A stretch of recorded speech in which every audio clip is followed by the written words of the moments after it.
ఈ కాకికైతే నాకు తెలిసినంత వరకు దానికి నడకే తెలియదు.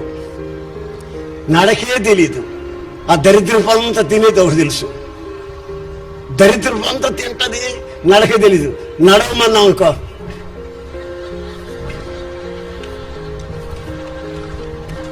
మీరు కావాలని చూడండి కాకిని, అది పొరపాటును కూడా నడవదు, అది ఎగరత గొంతులు వేస్తాడు, పనిహిమాలు గొంతులు.